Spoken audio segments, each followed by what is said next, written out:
반만년 한국사를 빛낸 찬란한 과학기술의 비밀이 밝혀집니다. 고품격 버라이어티 역사과학 토크쇼 한국사 과학탐 탐구대장 김일중입니다. 반갑습니다. 반갑습니다. 예, 함께해 주실 우리 탐구대원들 소개합니다. 어서 오세요. 네, 안녕하세요. 반갑습니다. 예. 반갑습니다. 자, 녹화를 시작하기 전에 네. 우리끼리 또 자축할 일이 생겼잖아요. 예. 드디어 뭡니까? 예, 드디어 정규 편성. 한국사학회 정규 편성. 우리 두 분의 공이 정말 크십니다. 네, 예. 맞습니다. 김 선생님과 교수님의 공이. 네. 사실 제가 그전에도 한두 프로그램을 나갔었는데 예. 다 정규 프로그램이 안 됐어요. 아, 사실 이번에도 제가 출연을 했으니까 이것도 안 될 거다 그랬는데 예. 정규로 편성됐다고 해서 제가 제 징크스가 깨진 거죠. 그래서 아주 기뻤습니다. 예. 그러신 분이었으면 저희가 섭외를 안 했을 텐데. 자, 그리고 오늘 이 시간을 네. 위해서 특별히 또 참여해주신 선생님이 계십니다. 자, 한명화 원장님 모셨습니다. 어서 오세요. 네, 반갑습니다. 안녕하세요. 네. 제가 듣기로 요리하는 한의사라고 이렇게 프로필을 봤는데 네네. 한의원이 잘 안 되나 봐요. 여기까지 하시는 거 보니까. 네. 동희 없이. 이게 죄송합니다. 네. 특별히 모신 분인데. 예. 제가 사실은 그 처음 치료한 질환이 아토피였어요. 그러다 보니까 어떻게 먹는지가 굉장히 중요했거든요. 그래서 이왕이면 건강하게, 더 이왕이면 약이 되는 음식으로 먹을 수 있는 방법을 찾는 음식으로 약 짓는 한의사 한명화입니다. 맞아요. 음식으로 네. 못 고치는 병이 없다. 뭐 이런 말도 네, 들었거든요. 맞습니다. 예. 우리의 역사에서 빼놓을 수 없는 것 바로 왕들의 밥상. 왕의 취향이 고스란히 담긴 특별식부터 진상품들로 이뤄진 한 끼의 수라까지. 왕의 밥상은 나라를 다스리는 데 중요한 지표가 됐다. 뿐만 아니라 왕의 밥상은 왕의 수명과도 결정적인 연관이 있는 것으로 알려지는데 왕들은 과연 무엇을 어떻게 먹었을까? 왕의 밥상을 위해 일생을 바쳤던 사람들의 이야기까지 우리의 역사적 사실에 상상을 더해 알아보는 왕들의 만찬. 지금 바로 시작한다. 네, 오늘의 주제는 왕의 음식에 관한 이야기를 저희가 나눠볼까 합니다. 네. 예, 왕의 뭐 식사하면은 뭐 기본적으로 뭐 산해집니까? 그득할 것 같지 않아요? 맞습니다. 예. 네. 엄청 잘 먹지 않았을까요? 그렇죠. 제가 생각했을 때는 일단 일반 분들이 못 드시는 거 그런 것도 드셨을 것 같아. 맞아요. 그리고 전라남도 음식이 굉장히 유명하잖아요. 그러다 보니까 이 남도 쪽은 재료도 많고 또 이 조리법도 다양하니까 백제 왕들은 이 미식가가 아니었을까 하는 생각이 듭니다. 조선 이전의 자료 같은 경우가 되게 제한적이긴 하지만 특히 의례와 관련해서는 뭐 조선 대표 법정인 경국대전이라든지 혹은 이제 조선 같은 더 좋은 게 여러 의례와 관련해서 중요한 행사 그 보고서가 있거든요. 네. 그래서 나중에 유네스코가 지정한 세계 기록유산이 된 네. 행사 보고서를 두 글자로 뭐라 부를까요? 행사 보고서요? 네, 행사. 네, 정답. 의궤. 네, 정답입니다. 아, 야, 나 의전이라고 하려고 그랬는데. 야, 의전 행사 진짜 어렵거든요. 의전. 예, 뭐 사장님 오신다고 그러면 막 무슨 국장님 오신다고 그러면 그 의전하는 게 그렇죠. 엄청 어렵거든요. 근데 그 의궤를 통해서 실제 당시 제작되었던 여러 가지 음식들을 확인해 볼 수 있고요. 네. 조선시대 이전. 조선시대 이전은 이전은 어떻게- 기록은 많지 않고요. 제가 들어서 알고 있는 것 중에 그 재미있는 얘기가 그 황해도겠죠. 안악 삼호분이라는 고구려 고분이 있는데요. 거기에 이 벽화니까 예. 거기에 고구려 당시 사람들이 그 살았던 모습 같은 게 있는데 거기 뭐 부엌의 모습에 그 시루 있잖아요. 떡시루 같은 네. 시루가 있다는 얘기를 들었고요. 거기에 고깃간에 이제 그 고기들이 걸려 있는 모습이 그 그려져 있어요. 그걸 보면 그 당시에 뭐 소고기나 뭐 돼지고기나 그 개고기 얘기도 있는 것 같아요. 잘 모르겠습니다. 어쨌든 그런 그 고기를 즐겨 했다라는 기록은 있고요. 그리고 쌀은 아마 그 우리나라에서 꽤 그 보편적으로 사람들이 먹기 시작한 거는 아주 오래전은 아닌데요. 그 유적 중에 탄화미라는 게 있거든요. 아주 오래된 그거는 거의 기원전 한참 전부터도 탄화미가 발견된다고 하더라고요. 우리는 청동기부터는 쌀을 재배한 게 나오거든요. 벼를 재배했던 게 나온 거고. 역시 밥심으로 살아요. 네. 우리는. 네. 왕의 밥상은 따로 이렇게 명칭 같은 게 있었잖아요. 네, 제가 그래서 조사를 좀 해봤습니다. 예. 네, 정규 편성되면서 좀 더 열심히 해보려고 왕의 밥상, 일단 수라상이라고 합니다. 그렇죠, 수라. 이게 어떻게 유래가 됐냐 봤더니 몽고 때 그 슐라라는 말이 이렇게 돼서 슐라에서 수라상으로 이렇게 한자 수라. 아니에요, 그러면? 고려의 왕들이 몽골에 가서 인질 생활을 했잖아요. 그래서 그렇죠. 인질 생활 한 다음에 나중에 몽골의 공주와 결혼한 뒤에 돌아와서 왕이 되고요. 네. 더 중요한 건 몽골의 공주가 고려의 왕비가 됐다는 거예요. 아, 그렇죠. 그때 수많은 사람들을 끌고 들어왔기 때문에 네. 이 궁중말 속에 이 몽골의 말들이 꽤 많아요. 섞여 있습니다. 그러니까 우리는 수라라든지 네. 혹은 마마라든지 마마. 네, 우리가 아는 그 마마라든지 이런 말들이 다 몽골 말이고요. 우리는 뭐 그래서 그 결혼도 있잖아요. 그래서 우리는 결혼 모습에도 몽골이 흔적들이 남아 있어요. 대표적인 네, 맞습니다. 족들 우리 전통 홀리지 족들이나 연지곤지 몽골 관련된 우리 이제 어차피 음식 이야기니까 하나 보면 가장 유명한 음식이 있죠. 몽골에 관련된 만두. 그건 만두가 중국 음식 몽골 때 아닌가? 들어온 거 아닌가요? 만두도 볼 수 있지만 그건 좀 논란이 있죠. 일본. 아, 가만 있어봐. 소주. 네, 소주입니다. 그게 몽골 거예요. 네, 왜냐면 우리는 농경 민족이잖아요. 네. 그러니까 우리는 증류주를 먹을 수가 없죠. 발효주를 먹죠. 네. 소위 말하는 막걸리나 그걸 걸러낸 청주 이런 거 먹었다면 네. 소주는 전형적인 유목민족의 술입니다. 아, 네. 그러니까 몽골에서 넘어온 네. 것들이 많이 있네요. 그럼요. 예, 그럼요. 수라도 엄청 많이 그렇고. 있고. 네. 어떻게 진짜 왕의 밥상은 차려졌나요? 이렇게.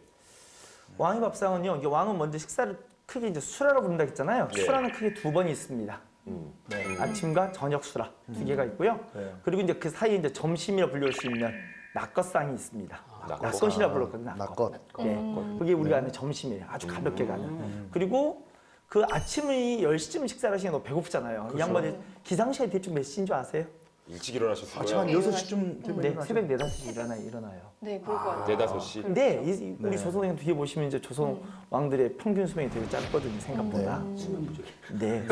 기본적인 수면 부족이 있어요. 왜 그렇게 일찍 일어났을까요? 대신 일찍 주무시지 않으셨을까요? 일을 어마어마하니까요. 많았을 것 같아요. 일이 어마어마해요. 그럼 취침 시간은 어느 정도? 그러니까 저 밤 한 11시쯤 잠이 들어서요. 11시쯤. 네. 서너 시쯤. 그러다 보니까 이제 아침에 그 조찬방이 하나 있고요. 그 수라 전에 먹는 식사가 한 번 있고요. 그다음에 저녁에 이제 야식 타임이 있고요. 아니면 이제 그 사이 이제 잠깐 이제 여러 가지 다과를 즐기는 건 네. 있지만 네. 기본적인 수라는 두 번입니다. 우리 민족의 5,000년 역사에서 가장 화려한 음식 문화를 이룬 조선시대. 그렇다면 당시 왕들은 평소에 어떤 음식을 먹었을까? 우리의 전통 반상 중에서도 단연 최고의 반상이었던 건 12첩 반상. 12첩 반상은 유기적 질서에 따른 밥상으로 왕과 왕비를 포함한 왕실의 핵심 어른들의 수라였다. 두 가지의 밥과 탕, 김치, 장 등을 제외하고 12가지의 반찬이 올라가는데 상차림 원칙은 조리법에 따라 3가지 상에 나눠 담아야 하며 백반과 홍반, 더운 찬과 식은 찬 등 음양오행의 조화를 담는다. 또한 식단은 기본 음식과 찬품으로 고르게 짜이는데 무엇보다 12첩 반상은 임금과 나라의 안위를 위하는 신하들의 마음이 담긴 한 상이었다. 뭐 수라상이 12첩 반상이다. 네. 뭐 이런 이유가 있습니까? 대한제국이 이제 우리 마지막 나라가 조선이 바뀐 대한제국이거든요. 네. 대한제국이 멸망한 뒤에 이제 거기에 계셨던 여러 그 상궁분들이 나오셔서 이제 과거 대한제국께 이렇게 상을 차렸다는 이야기를 증언을 남기셨거든요. 근데 그게 대부분 12첩 반상을 기본으로 말씀하셨어요. 하지만 그 이전에 어떤 그 우리 의례에서 왕의 밥상 12첩을 차려한다 이런 건 없고요. 그리고 더 나가서 그렇지 않았던 증거들도 사례도 너무 많고요. 조선의 어떤 성역적 의례에 정착된 뒤에 왕들은요 많이 먹는 게 절대로 덕이 될 수가 없어요. 절식, 검소함. 네. 이게 가장 중요한 미덕 중 하나거든요. 그걸 모범을 보이기 위해서 과하지 않는. 대신 뒤에 보시면 나오겠지만 대신 많은 걸 이렇게 골고루 많이 드셨죠. 아, 근데 그렇겠죠. 이게 있는 것 같아요. 왕의 밥상이라고 하는 것은 사실은 어떤 잘 먹기 위한 밥상은 아닐 수도 있다라는 생각이 들어요. 그래요? 그래서 왜냐하면 이제 저는 또 한의학을 하잖아요. 네. 이 수리를 같이 공부를 하거든요. 왜 하필이면 저도 생각했어요. 왜 임금이 먹는 밥상이 12첩일까? 근데 이게 사실 10이라는 숫자가 우주의 운행의 어떤 질서를 의미하는 숫자예요. 그래서 뭐 12시, 12달 이런 어떤 의미가 있거든요. 그런 의미에서 보면 어찌 보면 왕의 밥상이기 때문에 이 어떤 우주의 그 원리를 밥상에 담아서 이 백성들을 그만큼 더 잘 보살피라는 그게 아닐까 추측. 아, 12첩 반상이잖아요. 그러면 그 많은 것들을 그걸 다 먹었는지 아니면 뭐 어떻게 했는지 그게 참 궁금하거든요. 근데 말씀 들어보니까 네. 다 먹진 않았더라도 그렇죠. 골고루 이게 있어요. 먹으려고 했을 것 네. 같은데. 보통 왕은요 굉장히 많은 업무와 시기와 질투와 권력의 막 이거에 스트레스 엄청 그쵸 받았어요. 스트레스가 굉장히 많아요. 우리가 스트레스를 받으면요 못 먹어요. 위장이 약해져요. 그래서 사실은 차리지만 그거를 다 먹을 수 있는 몸 상태가 아닌 거죠. 아이고야. 산의 진미가 있어도 이게 네. 젓가락이 그렇죠. 안 가는 거야. 임금이 먹었던 그 음식 과연 맛있어요? 어때요? 그 요새는 우리가 사용하는 조미료가 다양하잖아요. 근데 조선시대는 그렇지 않았을 테니까요. 그렇죠. 맛이 달랐겠죠. 한 번 저도 이렇게 듣기만 했는데요. 한 번 의계가 있다고 그랬잖아요. 그 행사 보고서. 네. 그거에 따라 정말로 한번 만들어 본 적이 있었나 봐요. 되게 힘들어했대요. 먹으면서 다들 도저히 입이 안 맞아서 이 음식을 먹기. 왜냐하면 생각해 보시면 우리가 이제 조미료로 요즘 많이 가장 대표 조미료로 알 수 있는 게 MSG? 메시죠. 좀 세시죠. 근데 설탕 같은 경우가 들어온 건 고려시대 들어왔어요. 근데 우리 근데 이게 다 수입품일 거 아니에요. 우리가 사탕수수를 재배하지 않는 거니까. 네. 또 대표적인 조미료 중에 후추가 있을 거 아니에요. 거기 후추를 먹었는데 후추도 네. 우리가 재배한 데가 아니란 말이에요. 재배제가 아니니까. 그러니까 그런 것들 쓰이지 않고 고추 같은 경우도 우리가 알기로는 이제 고추는 전래 경로가 좀 논란은 있어요. 네. 이게 옛날만 해도 제일 유명했던 게 뭐 일본을 통해 들어왔다. 이게 이제 한때 유행했지만 요즘은 반대로 뒤집어졌거든요. 맞아요. 세종 때 나왔던 향약 집성방이라는 책 그리고 뭐 이제 세조 때 나왔던 식료 찬요라는 책이 있는데 거기에도 고추장에 대한 언급이 있고요. 그 외에도 뭐 이제 왜 순창 고추장으로 네. 알려져 있잖아요. 이성계가 네. 예, 무학대사를 맞아요. 만났는데 거기에서 이제 점심 먹다가 이 고추장이 후딱 빠져서 뭐 이제 했다는. 그러니까 사실은 이 조선이 건국되기 전부터도 그 고추가 우리가 사실은 먹고 있었던 것이라는 거를 이제 짐작을 해볼 수가 있고요. 그 고추란 게 우리 음식이 이제 널리 쓰인 게 최소한 조선 후기, 특히 18세기에 널리 쓰이거든요. 그러니까 그러다 보니까 우리가 먹던 이 어떤 조미료의 음식과는 좀 많이 다른 거죠. 간을 하는 방식은. 그러니까 우리가 이게 음식이 뭘로 간했을까 보면 우리가 가장 떠올릴 수 있는 게 뭐냐면 소금? 소금이죠. 그죠, 소금이나 장이죠, 장. 장. 장. 그렇죠. 또 뭐 된장, 간장, 그렇죠? 혹은 소금. 네. 이거 말고는 거의 이 소위 말하는 음식에 간을 할 수 있는 방식이 안 되기 때문에 이게 음식이 되게 심심하고 그죠? 네. 지금 음식과는 좀 많이 다르고요. 그래도 우리나라 전통 음식들 중에도 단맛을 내는 것들이 있잖아요. 그러니까요. 조청이나. 그렇죠. 근데 네. 그거는 이제 그 우리가 단맛을 느끼는 거는 이게 단당류예요. 그러니까 우리가 설탕 같은 거는 이제 탄수화물이 잘게 쪼개지면은 그 단당류가 되는데요. 그걸 이제 우리가 달게 느끼는 건데 그 탄수화물을 갖고 단당류를 만드는 방법이 사실 우리 모두는 그걸 하고 있어요. 밥을 오래 씹으면 어떻게 돼요? 네. 달아지잖아요. 그래서 네. 사람의 침에 아밀라제라는 효소가 있고요. 그게 탄수화물의 단당류를 분해하는데 아밀라제가 또 많이 들어있는 것이 보리의 어린 싹이에요. 그걸 보리의 어린 싹을 갖고 만드는 게 식혜 만들 때 그쵸. 그걸 엿기름이라고 하는 게 그거예요. 그래서 식혜는 달아지고요. 식혜에서 이제 수분을 더 증발시키면 조청이 되는 거고요. 조청에서 수분을 더 증발시키면 그럼 엿이 되는 거예요. 엿이 되는 거죠. 그래서 그런 식으로 단맛을 즐기기는 했던 거죠. 설탕은 아니지만. 그리고 워낙에 우리 음식 중에 이제 그 김장을 담근다고 그래서 저는 뭐 이렇게 고춧가루나 이런 것도 참 예전부터 썼을 거라고 생각했는데 간장 뭐 이런 것들은 어떻게 돼요? 그죠. 이 간장에 대한 첫 기록은 삼국사기 열전으로 이제 신라 신문왕 시절에까지 거슬러 올라간다라고 하고요. 이 이제 하지만 본격적인 간장의 이 등장은 조선시대다라고 합니다. 그래서 이 간장 같은 경우에는 소금처럼 짠맛을 가지고는 있지만 이 콩이 가지고 있는 어떤 이 감칠맛 때문에 굉장히 좀 풍부한 맛을 가지고 있고요. 그래서 소금과는 좀 더 전혀 다른 어떤 식재료라고 볼 수가 있습니다. 재료도 궁금해요. 맞아요. 저 수라상에는 어떤 재료들로 또 꾸며졌을까? 기본적으로 국물 쓰일 거고요. 일단 밥 먹어야 되니까. 네. 두 번째 고기 쓰일 거고요. 고기. 네. 네. 그리고 이제 채소라도 쓰일 건데요. 근데 이제 이건 분명히 있는 것 같아요. 중국의 황제들하고는 조선의 왕들하고는 조선이나 고려의 왕들하고 근본적인 차이점이 있어요. 조선이나 고려 왕들이 훨씬 더 중국 황제보다 나은 게 있거든요. 뭐예요? 뭘 것 같습니까? 나은 게 있다. 나은 게 있다?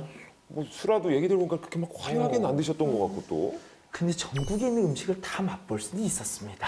진상이에요. 그렇죠. 각도는 모든 특산물을 다 맛봤습니다. 아니 중국의 황제들은 그게 안 돼. 너무 넓잖아요. 너무 넓어서 아무것도 못하는구나. 이건 가져올 수가 없는 거예요. 1592년 임진왜란이 발발했던 선조시대. 결사적으로 싸웠지만 한양까지 함락되어 버린 상황에서 선조는 할 수 없이 궁을 버리고 피난길에 올랐다. 고된 피난길에 부실한 수라상을 받아야 했던 선조. 어느 날 한 백성이 귀한 생선을 진상품으로 올렸다. 생선의 맛을 보고 감탄한 선조는 생선의 이름을 물었는데 대체 이 생선의 이름이 무엇이냐? 무기라 하옵니다. 무기라는 이름이 마음에 들지 않았던 선조는 은어라는 이름을 하사하고 이후 전쟁이 끝난 뒤 궁으로 돌아간 선조. 매일같이 생각나는 것이 있었으니 바로 무기라 불렸던 은어였다. 선조는 전쟁통에 먹었던 그 맛을 느끼기 위해 다시 은어를 진상하라고 명하는데 그런데 그때 먹었던 그 맛이 아니었던 것. 그 맛이 나지 않으니 도로 묵이라 불러라. 그렇게 도로묵은 현대에 이르러 도루묵이라는 이름을 갖게 된다. 그런가 하면 왕의 진상품으로 빠지지 않는 해산물 김. 김에 관련한 잘 알려진 일화는 이렇다. 어느 날 참나무 가지에 걸려 떠내려온 김을 본 김여익이라는 자가 김양식에 성공한다. 그리고 인조대왕에게 김을 바친 김여익. 이것의 이름이 무엇이냐? 광양 땅에 사는 김아무개가 만든 음식입니다. 인조는 김아무개의 성을 따서 이 검은 바다풀을 김이라 부르도록 했다고 전해지는데 하지만 김은 이전부터 이미 다른 이름으로 불렸다. 조선 왕조실록에는 김여익이 김을 양식하기 전인 세종 11년에 김은 해의라는 이름으로 기록되어 있다. 또 1798년에 발간된 재물보라는 책을 보면 이미 짐이라는 이름이 널리 쓰여 있었던 것으로 보이는데 이런 기록을 미뤄보아 김이란 성씨에서 유래된 게 아니라 지방에서 쓰던 짐이라는 말이 후대에 들어 김으로 변화한 것으로 볼 수 있다. 진상은 운송 과정에서 수탈과 관리 소홀 등 문제가 발생하기도 했다. 그러나 임금이 팔도의 특산물을 살펴보며 밥상 정치를 할 수 있게 한 또 다른 주역이었다. 자, 그럼 수락관에서 이제 여러 가지 재료들을 가지고 또 어떻게 조리를 했는지도 궁금해요. 저희가 뭐 드라마를 통해서도 본 적은 많이 있잖아요. 예전에 대장금. 네. 저는 튀김을 좀 좋아하거든요. 네, 네. 근데 튀김을 먹으려면 어쨌든 기름이 필요하잖아요. 그래서 뭐 올리브유를 쓸 네, 수도 네, 있고 해바라기 씨유를 쓸 수도 있고 뭐 포도씨유 뭐 이런 게 많은데 네, 네. 그 당시에는 그러면 어떤 기름을 써서 튀김을 했나요? 우리가 아는 기름 다 아시는 기름이 있잖아요. 우리가 식용유. 상표 이런 거 쎄다. 아, 식용유 아니야. 식용유가 무슨 상표예요? 상표 아닙니까? 콩기름이라고 하시던지 차라리. 차라리 콩기름 네. 같겠죠. 아, 그래요? 그것보다 이제 우리가 많이 쓰는 참기름, 뭐 들기름. 그렇죠. 네. 그러니까 우리 근데 그 기름들이 너무 보편적이지 않았기 때문에 튀김 요리는 좀 쉽지 않았을 거고요. 대부분들이 이제 부침 요리, 그러니까 특히 이제 부침 요리 동물성 기름을 갖다 썼겠죠.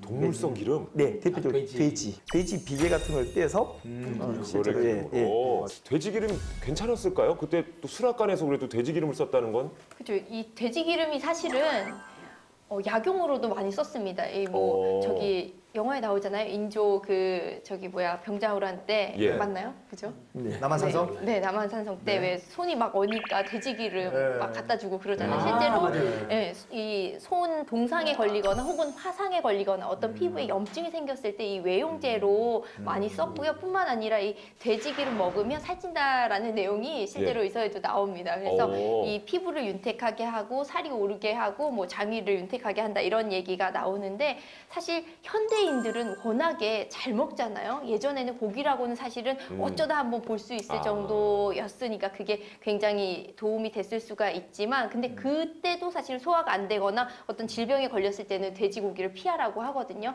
네. 여기 계신 분들께 좀 여쭈고 싶은 게 직접 요리는 다들 하십니까? 어떻습니까? 아유 뭐. 저는 자주 하진 않고 자주 하진 않고. 지금 한두 번 했는데 아이들이 좋아했던 음식에 기억나는 게 카레 떡볶이.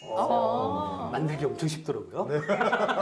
아이들이 좋아했어요. 제가 이걸 왜 물어보냐 하면 예. 저는 사실 주방에 가려고 하면 이 아마 깜짝 놀라실 건데 제 고향이 경상도 쪽이거든요. 많이 놀라실 건데 왜 그냥 놀래죠? 들으면 웃겨서요. 경상도 느낌이 납니까 제가? 늘 그렇게 생각도 말투가 제가 놀랬거든요 지금. 서울말 쓰고 있거든요 지금. 이 사투리가 막 배어나고 그래요. 제가. 다 느껴졌었어요. 그럼 편하게 그냥 쓸게. 예. 경상도에서 살았는데. 경상도에서 숨기려고 했는데 다들 껴붙네. 자, 어쨌든 제가 경상도라서 그런지 몰라도 주방에 가면 남자는 고추 떨어진다고 할머니들이 들어오지도 마! 뭐 이렇게 했었는데 그게 아마 제 생각에는 조선시대 때부터 이게 성리학 때문에 남자는 주방에 못 들어가는구나 이렇게 생각했는데 궁중에서 음식 하시는 분들은 대다수가 남자분이라고 이런 얘기가 있더라고요. 이건 또 어떻게 되는 얘기입니까? 오히려 이교적 문화니까 남자가 하겠죠. 예? 요리는 여자가 하는 거 아니었습니까? 요리가 여자는 게 아니라 이렇게 힘들고 이렇게 육체적 노동이 필요 남녀가 유별하기 때문에요. 네. 그 요리는 남자가 하는 게 맞죠. 우리가 대령 숙수 이런 그것도 그렇고 아까 말씀 들어보니까 네. 왕이 먹는 음식은 이게 보통 음식이 아니잖아요. 그래서 정말 약간 의학적인 지식 같은 것도 필요할 수도 있었을 것 같아요. 그래서 남자들이 또 네네. 근데 제가 TV를 보거나 이러면 임금님한테 바치는 음식은 막 상공들이 와가지고 막 전부치고 막 난리도 아니에요. 그건 말이 안 되는 서로 거고요. 암투를 막 벌이면서 내가 바치겠다 막 이러고 하는데 궁중에 있는 메인 요리를 하신 분은 남자라고 그러니까 그러더라고요. 조선시대 유명한 그림들이 몇 가지가 있죠. 그러니까 저는 말씀드린 의계도 있었지만 네. 또 뭐 그 선조 때 있었던 선묘조, 제제, 경수연도라는 그림 같은 거 보면은요. 실제로 조찬서 차려지고 거기에서 요리는 대령 숙수다 이런 조리장들이 나오는데요. 네. 그냥 다 남성이고요. 우리는 그 상궁이나 나인들은요. 그 보조 역할을 하는 거예요. 나르거나 보조 역할이. 그러니까 그 우리에게 가장 충격을 줬던 드라마 중 하나 대장금이잖아요. 네. 실록에는 나온다고 하더라고요. 네, 의녀로 나오고. 네, 의저로 나오는 거죠. 음식도 다르고 의술도 했던 의저로 나오긴 하지만 네. 되게 탁월한 의저로 나오겠지만 일반적인 조선사의 모습은 남성이 주방장, 조리사 역할을 담당하는 거고요. 우리가 아는 궁녀들, 네. 궁녀들은 이 보조조 역할 보조 이걸 역할. 담당하는 거죠. 그러면 저 남자 주방장 네. 네네. 직책이 있어요? 그 대령 숙수라고. 대령 네, 숙수 맞습니다. 많이 들어봤네요. 그걸 대령한다 해서 대령 숙수 이렇게 했다고 하더라고요. 소령, 중령, 대령. 그 개념이 교수님. 너무 제 담당입니다. 그리고 제가 좀 네. 조사를 하나 했는데요. 네. 이 이제 궁중 요리 남녀의 이 비율도 차이가 있었더라고요. 그 세종실록에 따르면 이 출퇴근을 하는 수락관 사람들한테 출입증을 발급한 기록이 있고요. 이 기록에 따르면 남자가 376명, 오. 그리고 여자가 겨우 12명이었다라고 하고요. 또 네. 조선의 법전인 경국대전에도 수락관 남녀의 비율이 14대 1로 오, 명시가 되어 있다고 남자가 더 많았다는 거네요, 그러니까. 네. 네. 근데 요새 뭐 이제 좀 조리사분들도 계시고 실은 예전에 어머님들은 우리 아이들 저기 도시락 싸주려면 항상 메뉴 선정이 어렵거든요. 맞아요. 임금 수라상에 뭘 올릴까 이것도 정말 고민 많이 됐을 것 같아요. 또 그냥 쉽게 결정도 못했을 것 같아요. 아까 말씀하시는 거 들어보면 이게 그 임금의 건강도 생각해야 되고 어떤 그 의학적인 원리도 생각해야 되고 쉽지 않았을 것 같아요. 네, 맞아요. 이게 임금의 건강뿐만 아니라 사실은 한 나라의 어찌 보면 운명을 좌우한다라고도 할 수 있는 것이 이 수라상이라고 할 수가 있는데요. 네. 그러다 보니까 이 숙수들이 고민을 굉장히 많이 했었고 그렇기 때문에 사실은 의학적인 지식을 기본적으로 네. 겸비를 하고 있었어야 됐습니다. 이 임금한테 올리는 사실 음식은 음식이지만 음식이 아니라 일종의 약으로서의 작용을 할 수 있는 기능적인 음식이 대령이 됐었어야 했다라고 짐작을 할 수가 있거든요. 그러니까 사실 임금의 체질, 임금이 가지고 있는 이제 질병, 혹은 뭐 그때의 상태, 아니면 뭐 계절, 뭐 그때 뭐 절기가 어느 때냐 이런 모든 것들을 고려를 해서 이제 상을 올려야 했고 그러다 보니까 사실은 일종의 식치의 개념이 있었던 거죠. 그래서 식치를 하는 사람들은 당연히 어떤 의학적인 지식을 겸비할 수밖에 없었다. 야 이렇게 얘기를 듣고 보니까 네. 우리가 앞서서도 대장금 얘기했지만 요리하는 한의사 그렇죠. 대장금이에요. 근데 제가 실제로 음식을 통해서 환자분들한테 많이 티칭을 해주거든요. 그럼 네네. 해보면 약이나 다를 바가 없는 음식들이 굉장히 많아요. 네. 그렇군요. 근데 우리 한명화 원장 선생님처럼 이렇게 한의학 공부를 하고 이렇게 음식을 내는데 조선 왕조 실력을 보면 영조는 자기가 공부 더 많이 한 거예요. 그래서 자기가 탕도 만들고 이런 식으로 해라. 이렇게 하다 보니까 요리하신 분들이 되게 힘들어했다는 얘기도 있더라고요. 맞아요. 그나마서 우리 영조가 그래서 순영도 제일 장수했잖아요. 네. 83세까지. 예. 근데 영조의 그 장수 비결이 혹시 아까 지금 음식도 이야기했지만 네. 옆으로 살짝 번지면 가장 큰 비결이 뭔지 아세요? 소식 아닙니까? 채식, 소식 그런 얘기. 소식도 있죠. 네. 근데 사람들은 많은 생각이에요. 꼭 소식만 이 사람이 장수했을까? 이 양반 진짜 많이 먹은 게 있어요. 인삼 많이 인삼을 그 72세까지 기록에 나오는데 내가 한 몇 근 먹었지? 뭐 그러니까 어이가 말하죠. 100근을 드셨습니다. 이미 72세까지요. 100근을 드셨고요. 네. 과도한 업무량과 스트레스에 시달려야 했던 조선시대 왕들. 열구자탕과 타락죽 등 왕의 원기 보충을 위한 다양한 보양식 가운데 도미찜은 연회 음식으로도 즐겼던 특식 중 하나다. 그렇다면 도미찜은 어떻게 만들어질까? 먼저 싱싱한 도미와 다진 소고기, 마늘, 생강, 후추 등 재료를 준비한다. 조선시대에는 식용유 대신 돼지 기름을 사용했다. 여기에 고명을 올릴 달걀과 고추, 석이버섯까지 준비. 이제 본격적으로 도미를 손질할 차례. 먼저 비늘을 깨끗하게 제거한 뒤 젓가락을 이용해 도미의 내장을 제거한다.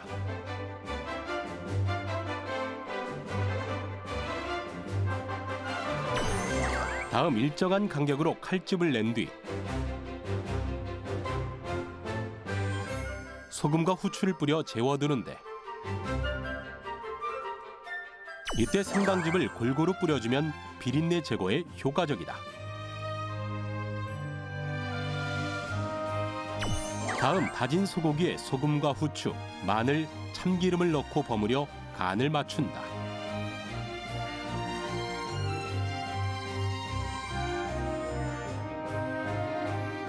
그리고 칼집을 낸 도미살 사이에 다진 소고기를 조금씩 채워 넣은 뒤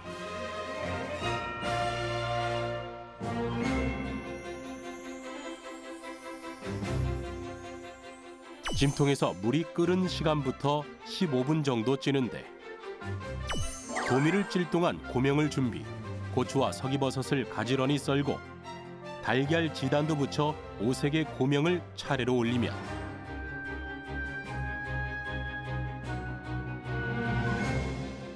도미찜 완성! 예로부터 기와 악보다 좋다고 해 승기악탕으로도 불렸던 도미찜을 먹으며 왕들은 원기를 회복할 수 있었다. 자, 저희 앞에 이렇게 맛있는 음식 한 상이 차려져 있는데요. 이렇게 맛있게 음식을 차려주신 요리 연구가 양양자 선생님 모셨습니다. 어서 오세요. 네, 안녕하세요. 반갑습니다. 네, 반갑습니다. 네. 네. 야, 이게 어떤 요리죠? 네, 이거는 도미찜인데요. 도미찜. 네, 그런데 정말 기녀들의 음악보다도 더 맛있다라고 해서 네, 승기악탕이다 이렇게 부르기도 합니다. 유래를 잠깐 제가 말씀드리면은 네네네. 조선 왕조 그러니까 성종 때요. 네. 허종이라는 그 장수가 있었어요. 네, 이분이 의주에 이제 북해군들을 물리치러 갔었는데 네.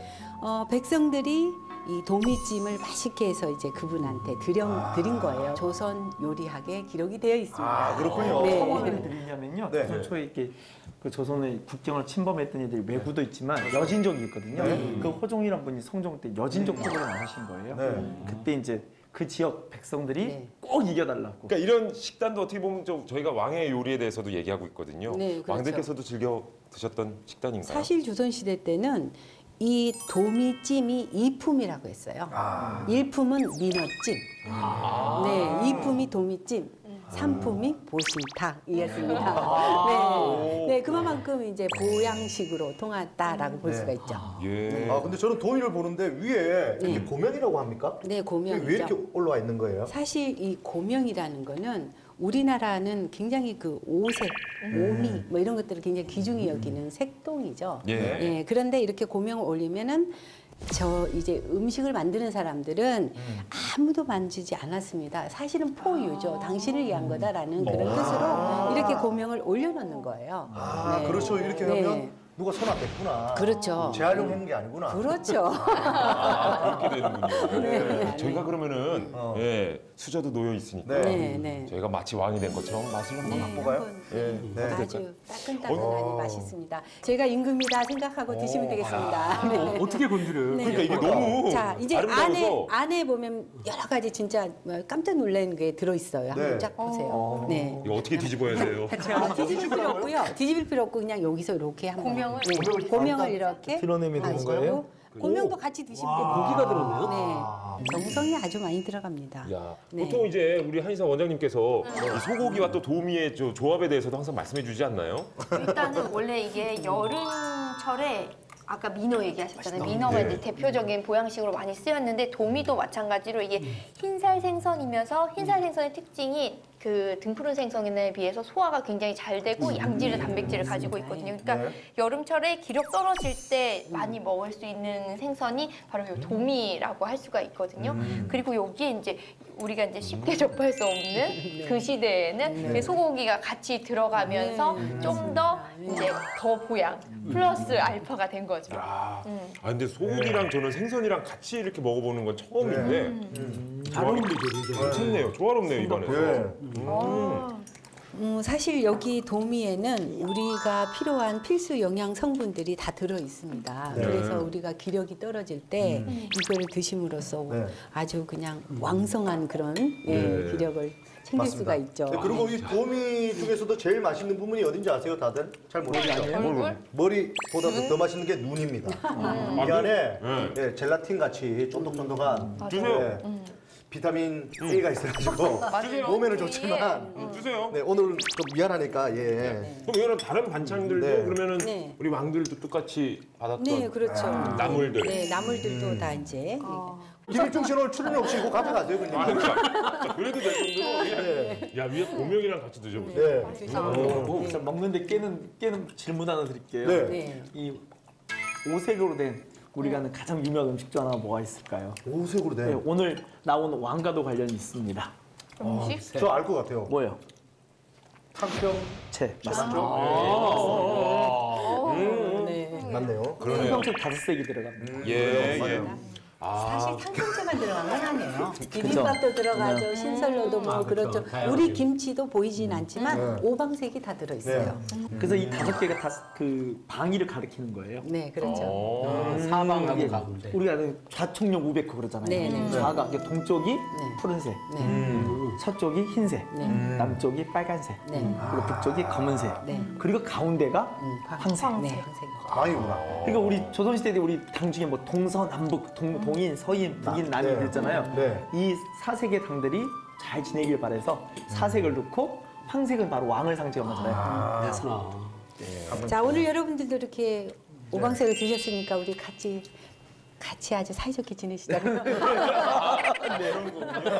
의미가 있네요. 예, 아주 좋아요. 저는 사이가 좀 안 좋은 줄 알았어요. 네. 네. 선생님 덕분에 아주 정갈한 음식 저희가 잘 맛봤습니다. 고맙습니다. 다시 한번 고맙습니다. 네, 감사합니다. 네, 우리 양현재 선생님께 다시 한번 박수 부탁드립니다. 네. 이거 얼마죠? 계산 제가 하겠습니다. 자, 왕들이 좋아하는 뭐 특별한 음식도 저희가 맛을 봤는데 혹시 여기 계신 분들 특별히 좋아하는 음식 있으세요? 저는 해산물 좋아해요. 해산물 고기보다는 해산물 쪽이 좋으세요? 오.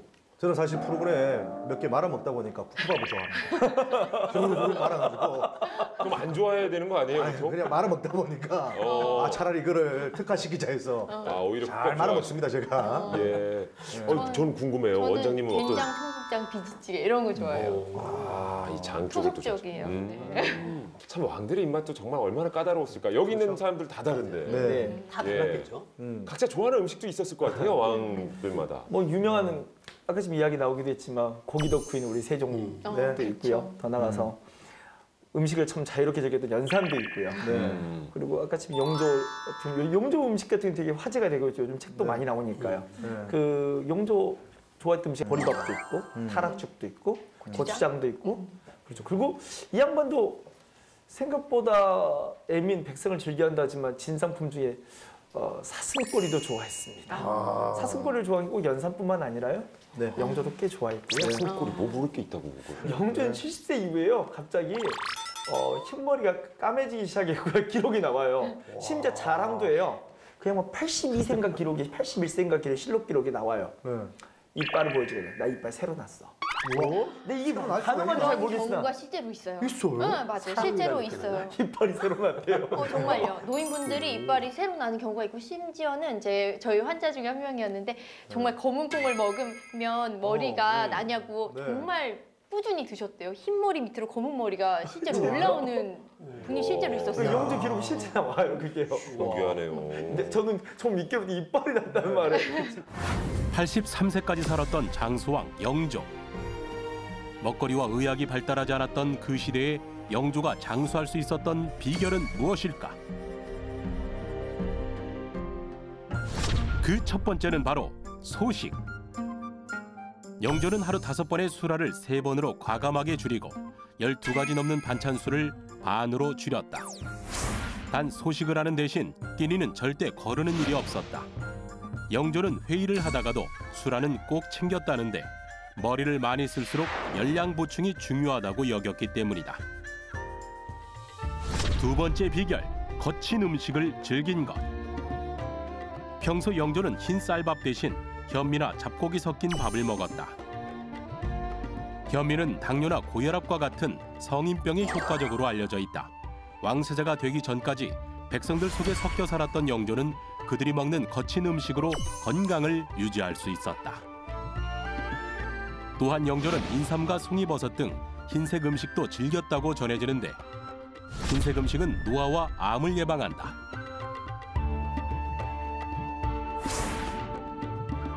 이처럼 소박하고 건강한 식습관으로 영조는 조선의 르네상스를 꽃피웠다.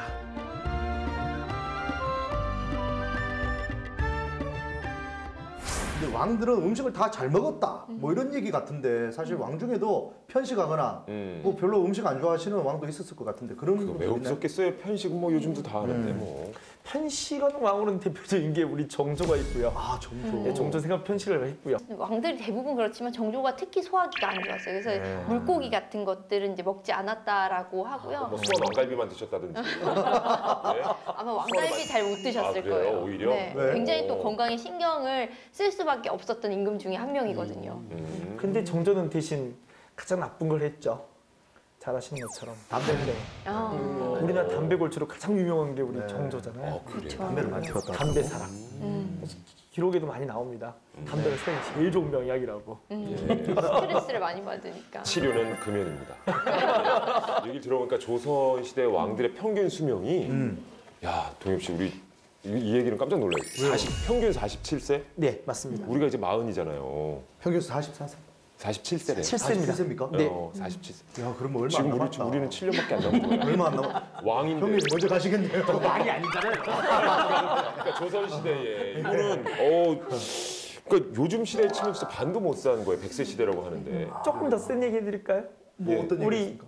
영조가 83세를 사셨잖아요. 네. 태조 이성계가 74세를 사셨어요. 오. 그리고 생각보다 오래 산 사람 중에 누가 있냐면 광해가 있어요. 광해. 광해는 맞아요. 왕을 밀려났기 때문에 다시 돌아가고 꿈을 갖고 있어서 왕이 스트레스 벗어나서 한 67세까지 살았던 것 같아요. 이런 몇몇 한 4명 왕들 딱 빼고요. 나머지 왕들을 그 평균 수명을 수명을 평균에 몇 세인 줄 아세요? 한 20세 정도. 더 떨어지는군요. 38세. 38세. 그러니까 더 떨어지네. 이 양반들 40을 거의 못 본 거예요. 이게 오늘 우리가 얘기하는 이런 식습관들하고도 연관이 있겠죠? 식습관도 관련이 있을 수 있고요. 뭐 여러 가지가 또 첫 번째는 오코올릭이잖아요. 제가 말씀드렸잖아요. 일을 너무 예, 많이 보통 수면시 4시간, 5시간밖에 안 돼요. 어마어마한 과중한 업무에 시달리고 있고 네. 근데 더 중요한 건 스트레스도 어마어마하잖아요. 네. 그걸 해결할 수 있는 방법은 없고 그러니까 왕들이 기본적으로 갖고 있는 질병이 2가지가 있죠. 하나가 당뇨. 네. 야. 이게 당뇨병 환자 아닐 수 없는 거예요. 그러니까 다 당뇨니까 이게 유전일 수도 있겠지만 네. 저는 유전이 아니라 당뇨병 걸릴 것 같아요. 그리고 또 하나가 뭐냐면 피부 질환. 맞아요. 피부 질환 많았더라. 네, 종기 많이 걸렸어요. 네. 근데 이 당뇨나 사실은 피부의 종기, 왕들이 굉장히 고생하던 게 종기였거든요. 네. 근데 이 두 가지가 공통점이 뭐냐면 고량진미를 과식하면 생기는 질병의 대표적인 병입니다. 근데 사실은 왕들 같은 경우에는 업무가 굉장히 많고 스트레스도 사실은 하나의 원인이 되거든요. 스트레스를 많이 받으면 췌장에 열이 받으면서 이제 당뇨가 실제로 마른 당뇨도 올 수가 있는데 네. 실제로 업무가 굉장히 과다한 상태에서 운동을 사실은 네. 잘 할 수가 없죠. 세종은 굉장히 또 비만했다라고도 네. 하고 그래서 어떤 운동량의 부족이 있을 수가 있고요. 또 이제 과식이 원인이 될 수도 있고 그 다음에 이제 사실은 이 뭐라고 해야 될까요? 그 후사를 보셔야 되잖아요. 네. 그 잦은 어떤 그런 생활을 통해서 이 몸에 전기를 많이 쏟은 거죠. 이런 아하. 부분 때문에 사실은 이제 몸의 어떤 균형이 깨지고 그러면서 이제 당뇨나 이 종기와 같은 질병들이 생길 수가 있었다라고 볼 수 있죠. 아 그렇군요. 네. 요즘에는 뭐 냉장고에 딱 열어가지고 재료 싱싱하게 혹은 뭐 네. 김치 냉장고 따로 있죠. 네. 이게 보관도 중요하거든요. 네네. 네. 예, 뭐 매일 장을 볼 수도 없는 거고 어떻게 보관을 했을까요? 그 조선의 냉장고라고 동빙고, 서빙고 이렇게 있지 않았습니까? 네, 맞습니다. 네. 그 이 얼음을 보관했던 기록은요 신라 때부터 존재했던 것 같아요. 네, 그래서 조선시대도 이제 동빙고, 서빙고를 둬서 얼음을 보관해서 나중에 이제 우리 여름이 다가오기 시작하면 여러 제일회 때, 특히 제사 음식 때 이 얼음을 나누어서 쓰게 만들었던 기록들이 존재하고 있습니다. 사실 냉장고가 우리가 지금 사용하는 냉장고가 사용되기 시작한 건 얼마 안 됐잖아요. 그러니까 전기도 필요하고. 그래서 과거에 우리 선조들이 서빙고, 동빙고에 얼음을 저장했던 거는 온도를 낮추는 것은 아니고요. 네. 얼음이 녹지 않도록 한 기술이 굉장히 좋았던 거죠. 반대로 저기 좀 이렇게 따뜻하게 또 해야 뭐 제철 음식이 아니더라도 좀 이렇게 비닐하우스 같이. 그렇지. 예. 그 조선에 온실이 있었던 것 같아요. 아, 온실 있어요? 온실. 네, 조선후기 때 온실이 발견된 게 그 창덕궁 내 창순루라고요. 거기가 온실의 역할을 했던 것 같은데 예. 제가 솔직히 이 온실의 이 역학 구조에 대해서는 설명이 좀 어려운 것 같은데 네. 선생님 한번 해주시면. 네. 그 조선시대 때 궁에서 사용했던 온실을 토우라고 불렀다고 하는데요. 일단 온실을 만들려면 겨울에 그 내부의 온도를 올려야 되잖아요. 네. 그러니까 햇빛은 들어와야 돼요. 그런데 그 안에서 더워진 공기가 밖으로 나가면 안 되잖아요. 네. 그 지금 같으면 유리창으로 하면 돼요. 네. 유리창을 붙이면은 외부에서 햇빛은 들어오는데 공기는 나가지 않으니까. 근데 조선시대에 유리창은 없었잖아요. 그렇죠. 그때 그래서 이용했던 것이 기름을 먹인 한지를 사용했다고 해요. 그러니까 한지니까 어느 정도 반투명하니까 햇빛은 들어오고요. 그리고 이제 공기는 바깥으로 나가지 않고요. 1450년에 만들어진 산가 요록. 이 고서에는 우리나라 최초의 온실에 대한 기록이 남겨져 있다. 15세기 창덕궁에 처음 지어진 궁중 온실인 창순루는 세계 최초로 알려진 독일의 온실보다 최소 170년 이상 앞선 것으로 보인다. 조선판 비닐하우스인 토우를 살펴보면 우리 선조들의 지혜와 상상력을 알 수 있는데, 첫째, 한국의 특징적 난방 방법인 온도를 바닥에 깔아 흙의 온도를 25도로 유지했다. 둘째, 판유리가 없던 당시 선조들은 한지에 들기름을 먹여 채광창으로 이용했다. 유리나 비닐 온실 같은 경우 실내와 실외의 온도차에 따라 이슬이 맺히기 마련인데 이 들기름을 먹인 한지는 완벽한 방수 역할을 했다. 빗방울과 같이 입자가 큰 액체는 온실 안으로 들어올 수 없고 반대로 작은 수증기 입자들은 한지를 통해 바깥으로 나가기 때문에 이슬이 맺히지 않는다. 게다가 빛 투과율도 뛰어나 햇빛이 실내에 골고루 반사된다. 그리고 마지막으로 가마솥에서 물을 끓여 수증기를 만들고 이 수증기를 통해 실내 온도와 습도를 동시에 올린 것. 따라서 건조한 겨울철에도 온도와 습도 조절이 가능할 수 있었다.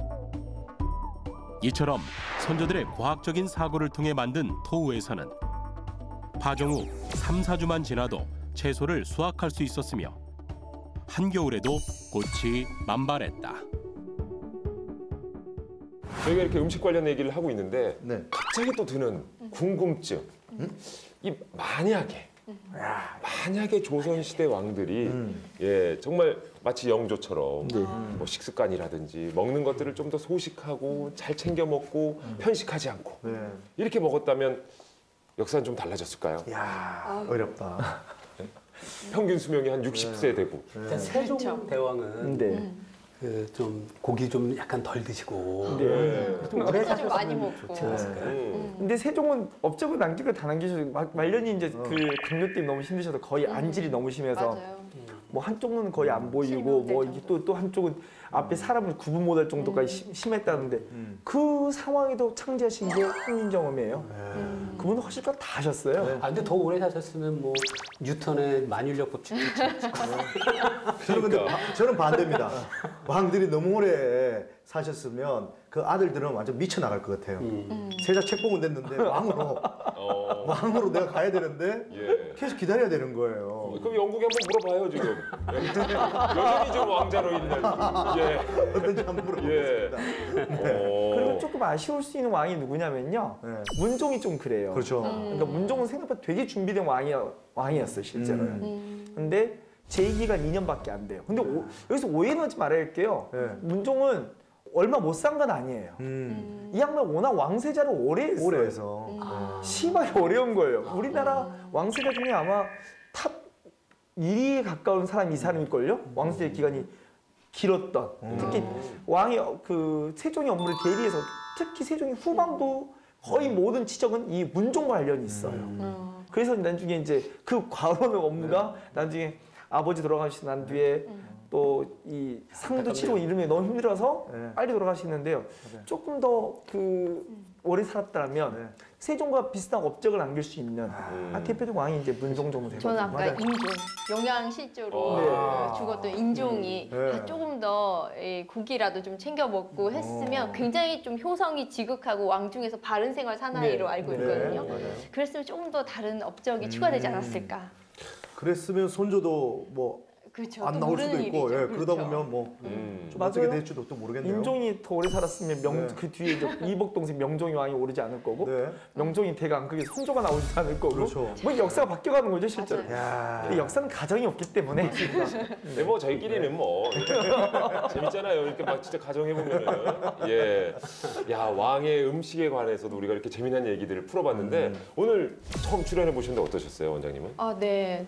뭐 역사랑 같이 이렇게 음식에 대해서 풀어보니까 모르던 사실도 좀 많이 알게 되고 오늘 또 소주가 몽골에서 온 걸 처음으로 또 배웠어요. 그거를 가장 신기해하세요. 네, 저는 예. 우리나라 술인 줄 알았어요. 오늘 또 그걸 또 되새기면서 한번 네, 응해 네. 보시겠는데요. 이제 막걸리 드셔야죠 우리나라 사람. 굉장히 좀 재미있고 유익한 시간이었습니다. 예, 맞습니다. 저희도 덕분에 좋은 얘기 많이 들었습니다. 왕의 수라, 어떻게 보면 왕의 음식을 보면서 야 나도 다시 한번 좀 내가 먹고 있는 것들을 되돌아봐야 되겠다는 생각도 하게 되네요. 오래 살고 싶거든요. 저희는 더욱더 유익한 이야기로 다음 시간에 다시 돌아오겠습니다. 한국사 과학탐이었습니다. 고맙습니다. 고맙습니다.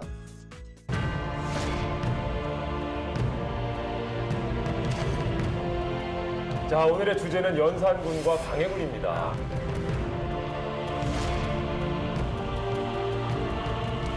자기 자리를 위협받을 때 소포를 넣거든요. 같은 배든 다른 배 형제들인 죽였다.